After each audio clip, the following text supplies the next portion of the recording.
right, welcome back to another episode on the Weight Loss for Women 40 Plus podcast with Josh. Now let's dive straight in. So today we're talking about one of the most glorious things that can ever happen to human beings, and that is a good night's sleep. So most people that we work with, so women over 40, a lot of them have sleep issues. I reckon a good 90-95% of them have some sort of disordered sleep, which could be just getting up to go to the toilet. It could be hard to fall asleep. It could be hot flushes. What else could it be? Waking up early throughout the night, not getting your full hour's sleep, waking up and you're wide awake. So there's so many different issues. Sleep apnea, insomnia, you name it, we've probably dealt with it. Now, if you've been following me for a while, you'll know the importance of sleep. But if you're kind of new, you've kind of just jumped on the bandwagon in the last couple of weeks, I haven't talked about sleep very much. So there's three components of successful weight loss. There's your sleep, the food, and the exercise. That's it. There's really only three things that you need to work on. You get those three things right, and you're going to lose body fat. If you're not losing body fat, then one of those three things is not right. It's very simple. Now, exercise is the least important of the three. 80% of your results is going to come from getting the food right and having good sleep. I cannot tell you how many ladies that we have worked with that come to us already training 5 days a week. Some ladies training twice a day. They're doing up to 10 sessions per week. The more exercise you do does not mean the more results that you're going to get. I cannot stress this enough. Exercise is not the most important part of fat loss if you're over the age of 40. I've seen plenty of our clients nail the food, nail the sleep, and just work out 2 to 3 times a week, do some daily walking, and absolutely crush their goals. And I've seen, like I said, other ladies before they start with us, they're doing like CrossFit every single day. They're doing it twice on the weekends, and they're hitting like 10 to 20,000 steps a day and not losing a single kilogram in months. So do not fall into that trap of thinking, I just need to work out more. Now, for some people, they actually do need to work out more. But I'm talking about the ladies that are doing sweet fuck all. Or they're working out 2 to 3 times a week at home or at the gym, but they're fluffing about. They're doing nothing in their sessions. They're barely getting any heart rate up. There's no sweat at all. The rest breaks are too long. They're using really light weights. There's no intensity. That is the only time we tell our clients to do more exercise, is when what they're doing right now is not enough to elicit a result. But if you're consistently training 4 to 5 times a week, going hard at it, and you're not seeing results, then my friend, that is not the solution for you. You need to start looking at your food and looking at your sleep. So today's all about sleep. Why does sleep equal far better results compared to people that don't get it? So sleep is the reset button. You will have high cortisol levels if you do not have good sleep. Cortisol is a stress hormone that wants you to hold onto body fat. The higher the cortisol levels, the harder it is to actually let go and release of body fat. Body fat just doesn't fucking go on its own. You've got to meet certain conditions, be in a calorie deficit, and have lower cortisol levels to actually elicit some sort of change to the body composition. Reducing body fat, losing weight, all the good stuff. So, this doesn't mean that if you're a shift worker, you're not going to have good results. I didn't say you have to sleep at a certain time. You just have to make sure you're getting enough sleep. Now, what dictates enough sleep? 7 hours is the magic number. If you get 8 or more, amazing. If you're getting 6 or less, we're teetering on the edge of not getting good sleep. Now, let me further define this. Good sleep isn't you were in bed for 7 hours. You actually slept for 7 hours. So if you are waking up to go to the toilet, and then you wake up again at 3 a.m. because it's too hot in the room and you're overheating, you have gotten up twice in the night. You've woken up twice. That means you actually haven't slept for 7 hours. You've had 3 long naps. You're asleep, and you went up, got the toilet, back to sleep, stayed asleep for a little while, then the hot flushes, and then you got up in the morning. So we've had 2 breaks to the sleep, meaning that you've had 3 parts of sleep. So don't be like, oh, Josh, I sleep for 7 hours every night. I'm like, well, unless it's unbroken, you're not actually sleeping for 7 hours. You're having these long extended naps. That is a problem for most people. So what happens is people come to us, they start working with us, coaches start putting in some strategies to improve the sleep.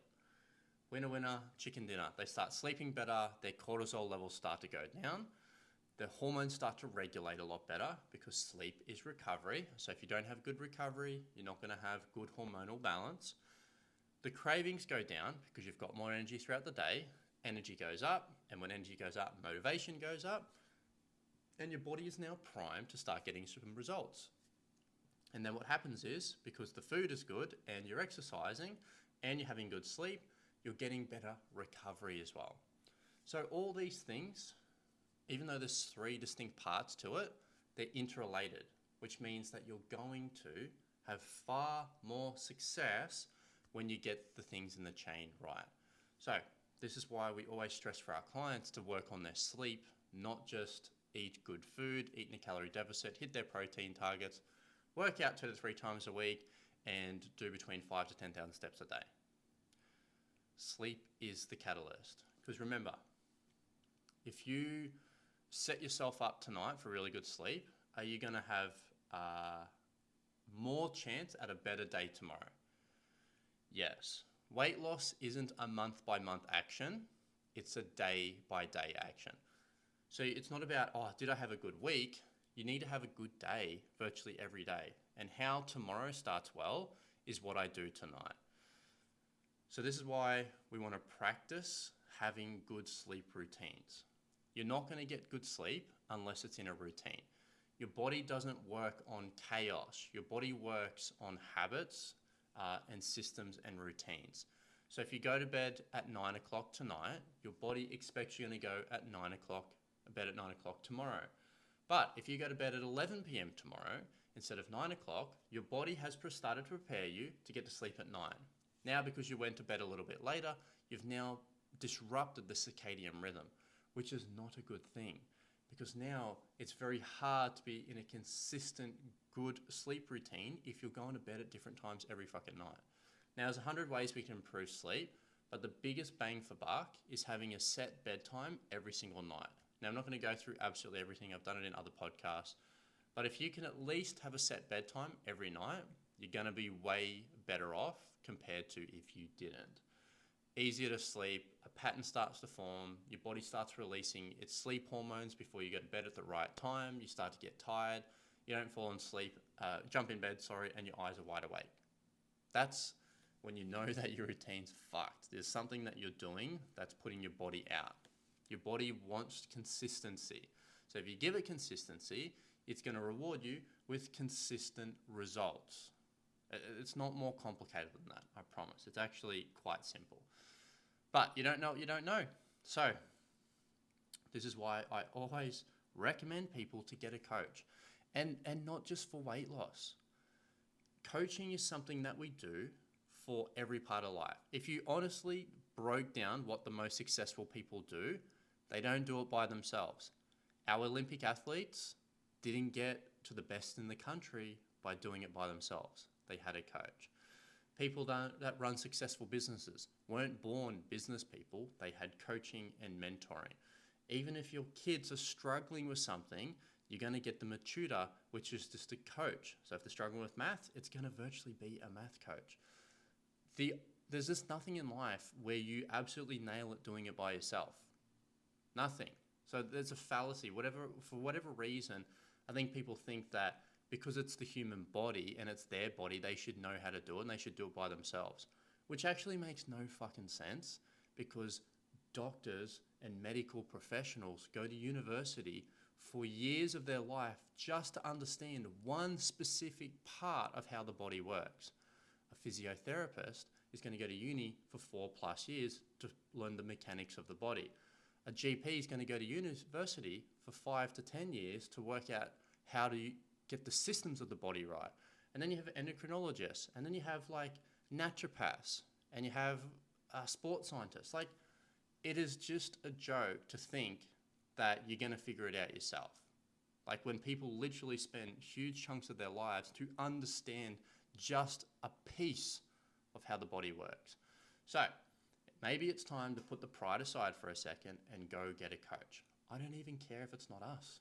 Go get some help. It is a joke to be struggling with your weight in this day and era. There are so many resources available. And if you're just trying to save some money and trying to do it by yourself, it is not worth it. I would much rather have the result as quick as possible and learn the best way to do it than to save a couple of extra bucks every week. Crazy. Most ladies I'm talking to are spending $100 or more a week on shit, whether it be entertainment, sweets, socializing, alcohol, takeaway, Uber Eats, eating in, eating out, smoking, beauty stuff, shit on the dogs, like obviously outside of dog food, like feed your dog what it needs, but like dumb shit, like people waste a lot of money on things that don't move them closer to the goal. Maybe that's you. Maybe you could put pause on a couple of things, get some coaching, solve the problem, and be much happier. There was no amount of food that's going to make you feel good to fill that hole that we have about our appearance. You just cannot make up that. There's no amount of alcohol that's going to make you feel good enough compared to feeling good within your body. Alcohol is great, but it's very, very temporary. But you looking in the mirror every day, feeling proud of what you see, wearing clothes that you love, you cannot replace that. So most people are spending, if you're spending $100 a week on shit, that's $5,200 per year. If you've done that for the last 10 years, well done. You spent $52,000 on things that haven't helped you move the needle forward. So maybe it's time for some coaching. I highly recommend it. Go find a coach that you gel with. Go find someone that gets results for hundreds and hundreds of people like yourself. If you're a female, you're not going to go find a coach that works with men in their 30s. Same thing, vice versa. Again, if you're a woman over the age of 40, you're not going to go work with the coach that works with 20-year-old women. It's a very different game plan. So if you're like, cool, I need some help in this area, and you want to inquire about what we do, the VIP Transformation Program, easy peasy, jump on Instagram, Josh Humphreys, find us, BlissBodyU, doesn't matter, either or. Send us a message, go, hey, drop in the DMs, listen to the podcast, I need some help, I want to learn a little bit more. Beautiful, we'll take it from there, easy days. It is not any more complicated than that. Nice and simple. All right, ladies, lots of love. Go kick your goals. Think about some coaching. Go do some research. And I'll catch you in the next one.